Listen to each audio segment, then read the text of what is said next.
कैसे देख रहे हैं आप सर? बड़ी इंपॉर्टेंट सीरीज आ गई है T20। बहुत बहुत शुक्रिया इमरान, आपको भी और अरमला दोनों को सुबह बखैर। यकीनन लाहौर के मुकाबले में कराची में सर्दी तो कम है और ऑकलैंड में चूंकि समर सीजन है वहां पर तो तकरीबन टेम्परेचर ऐसा है कि इत्मीनान के साथ लोग घास पे बैठकर मैच देखेंगे। और इम्तिहान है शाहीन शाह अफरीदी का, पहली मरतबा पाकिस्तान की क़यादत कर रहे हैं।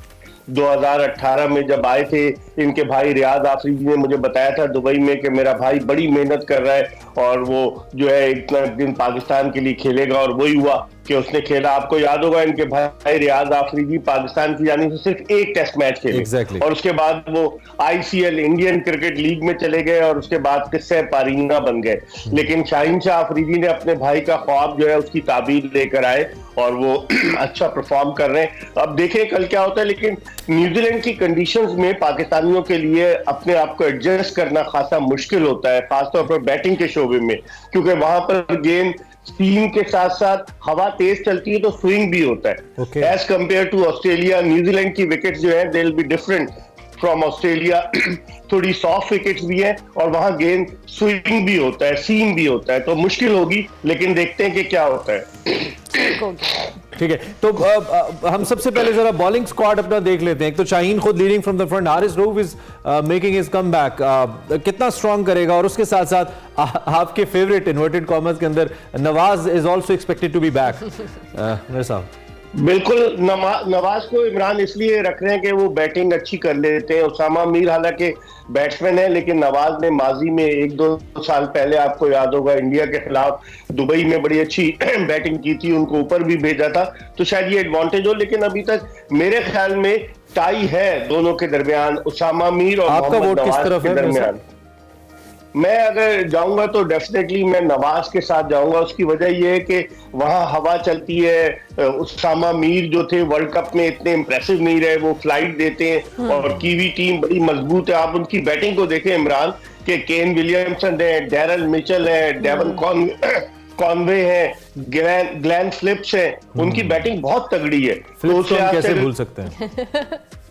देखा जाए फिलिप्स बहुत मारता है। वो याद है आपको एक इश्तिहार आता था, यस रेचल यस, आपको शायद याद हो कि ना याद हो, वो बड़ा जबरदस्त इश्तिहार था एक। जी जी जी जी। अच्छा मिर्जा साहब, ये जो हम बैटिंग ऑर्डर की बात करें तो चेंज किया गया है। बाबर आजम नहीं ओपन करे, फखर जमान नहीं है, तीसरे नंबर पे बाबर आजम खेल रहे हैं, फखर जमान चौथे पे खेल रहे हैं। ये जो चेंज किया गया, आपको लगता है कि ये T20 के अंदर चूंकि हमारा जो बैटिंग ऑर्डर है वो बेहतर होता है और हमारी ओपनिंग भी ठीक थी, ये चेंज एक्सेप्टेबल है और अच्छा है चेंज? देखिए अरमला, माजी में लोग बड़ा क्रिटिसाइज करते थे कि बाबर आजम और रिजवान बहुत ज्यादा बॉल्स कंज्यूम करते हैं T20 क्रिकेट में।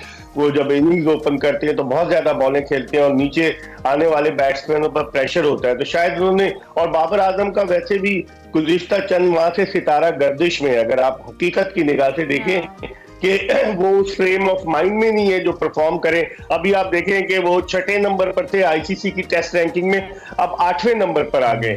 और बाबर आजम ने जो ऑस्ट्रेलिया के खिलाफ सीरीज में सिर्फ 126 रन बनाए 6 इनिंग्स में, तो लगता ही है कि वो कप्तानी से जो हटे हैं, जो उनका बिल्कुल फोकस आउट हो गया है। तो बाबर आजम को अब ये 1 डाउन खिलाएंगे। लेकिन Saim Ayub is a talented batsman, अगर आपने उसको 11 रुकनी स्क्वाड में रखना है तो उससे अच्छी इनिंग्स कोई ओपन नहीं कर सकता, वो अग्रेसिव है। आप लोगों ने देखा होगा इमरान, 33 रन जो उसने बनाए ऑस्ट्रेलिया में जो सेकंड इनिंग्स में, वो खासा दिलेराना अंदाज से खेला। तो मेरे ख्याल में साइम अयूब और रिजवान की ओपनिंग पेयर को अभी तो ये आजमाएंगे और बाबर आजम 1 डाउन अगर आ जाए तो कोई कबात नहीं है। अच्छा, लेकिन मैं हैरान हूं कि फखर जमान को चौथे नंबर पे क्यों खिला रहे हैं, ये भी बड़े इंपॉर्टेंट है। लेकिन बाबर का चूंकि बहुत इंपॉर्टेंट है, बाबर की इतनी बड़ी फैन फॉलोइंग है इस वक्त, और मैं तो खुद कहता हूं कि बहुत अरसे के बाद पाकिस्तानी क्रिकेट में एक ब्रांड बना है और ओब्वियसली उनकी मेहनत है, उनका टैलेंट है, बाबर आजम है वो।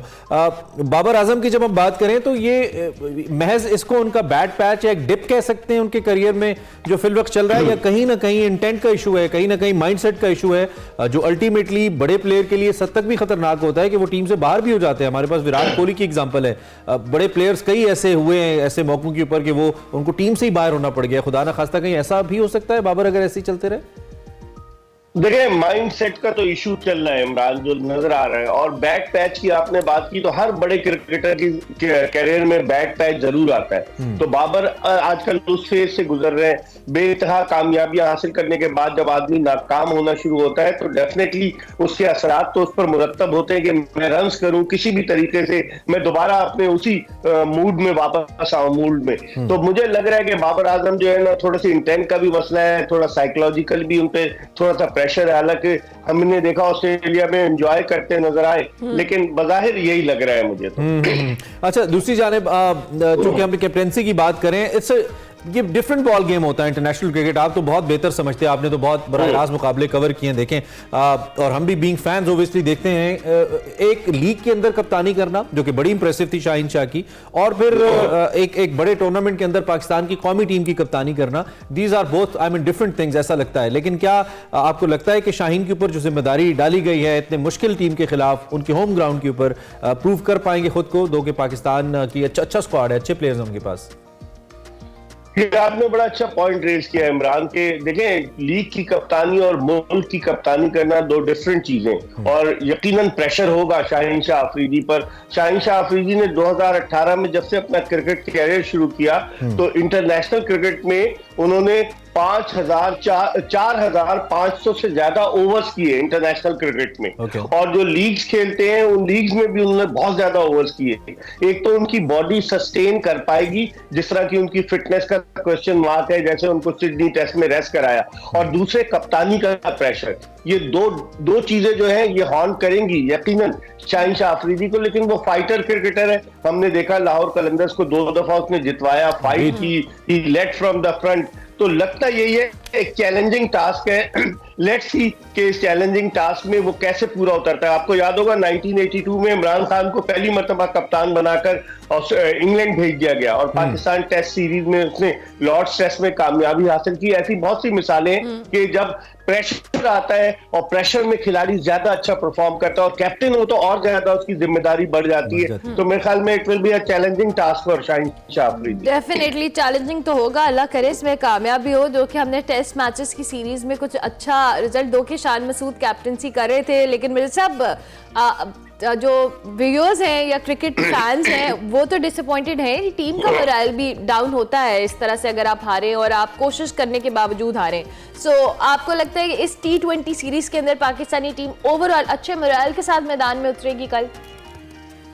देखिए अरमला, टीम का मोरल तो डाउन था ऑस्ट्रेलिया में, लेकिन अब ये डिफरेंट गेम ऑफ क्रिकेट है। अब ये व्हाइट बॉल पे आ गए रेड बॉल से। दूसरे, ये साल बड़ा इंपॉर्टेंट है। इस साल जून में वर्ल्ड कप हो रहा है अमेरिका में और वेस्ट इंडीज में, और पाकिस्तान जो था लास्ट टाइम जब वर्ल्ड कप हुआ था ऑस्ट्रेलिया में 2022 में, तो फाइनल में पाकिस्तान पहुंचा था। पाकिस्तान की T20 टीम की वैल्यू दुनिया में as compare to test team बहुत ज्यादा है। तो अब 5 T20 है, एक तो पाकिस्तान को अपना मोरल अप करना होगा बिफोर द वर्ल्ड कप, और दूसरे यही मौका है कि पाकिस्तान अपने खिलाड़ियों को आजमाए। तो 5 T20 के बाद जी सब आपने जो जिक्र किया टाइम कम है, कैसा फील हो रहा है? कभी आपने सोचा था कि पाकिस्तान वर्सेस इंडिया न्यूयॉर्क में खेल रहे होंगे जून के महीने में?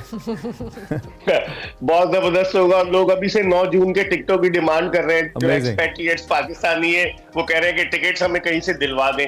बड़ा जबरदस्त होगा। न्यूयॉर्क का स्टेडियम आउटस्कर्ट्स में बन रहा है। मेरे एक दोस्त हैं वो वहीं स्टेडियम के पास रहते हैं, कहते हैं कि तामीर का काम जारी है और इंशाल्लाह मुकम्मल हो जाएगा। फिर डैलस में मैच है, फिर फोर्ट लॉडरडेल फ्लोरिडा में भी मैच है।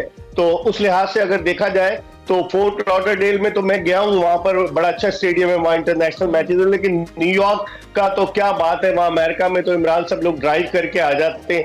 जैसे आप इस्लामाबाद से लाहौर आते हैं, वहां तो लंबी लंबी ड्राइव होती है। सर यहाँ से अमेरिका में ड्राइव करके जा सके। इंडियन एम्बेसी की तरह अमेरिकन एम्बेसी भी ना करे, वीजे दे दे लोगों को जो लोग जाना अल्लाह करे। वैसे वाकई ये बहुत लेकिन एक काम कीजिएगा, अरमला से खाने पीने की चीजें बनवा के ले जाइएगा। सर दूसरी बात ये कि मैंने कहा सब आपको फोन कर रहे हैं तो एक आध मैसेज हम भी कर देते हैं आपको एडवांस में। टिकटोक के लिए कर रहे हैं। अच्छा, टाइम है हमारे पास अभी? मेरे ख्याल से टाइम बिल्कुल आखिर में कैसी क्रिकेट आप एक्सपेक्ट कर रहे हैं और पाकिस्तान की स्ट्रेटेजी बता दें क्या होनी चाहिए? जीतें तो पहले खेलें या आप चेस की जानिब जाएं? ऑकलैंड के हवाले से बताइए, फिर हम वाइंड अप करेंगे। अग्रेसिव खेले पाकिस्तान, क्योंकि वो मैच जो ऑकलैंड के वक्त के मुताबिक शाम 7 बजे और पाकिस्तानी वक्त के मुताबिक सुबह 11 बजे शुरू होगा। बिल्कुल आप प्रेशर ना लेके खेलें तो कोई बईद नहीं, T20 में हमारी टीम बहुत अच्छी है। हमारी टीम बहुत अच्छी है। Thank you very much Mirza sahab for joining us. Doctor of cricket Mirza Iqbal Baig हमारे साथ मौजूद थे, क्रिकेट के ऊपर तज्जिया दे रहे थे। पाकिस्तान वर्सेस न्यूजीलैंड, कल से T20 मैचेस की सीरीज स्टार्ट हो रही है एंड वी आर होपफुल कि पाकिस्तान टीम टाइम बड़ा अच्छा है भी हमारे शो के बाद।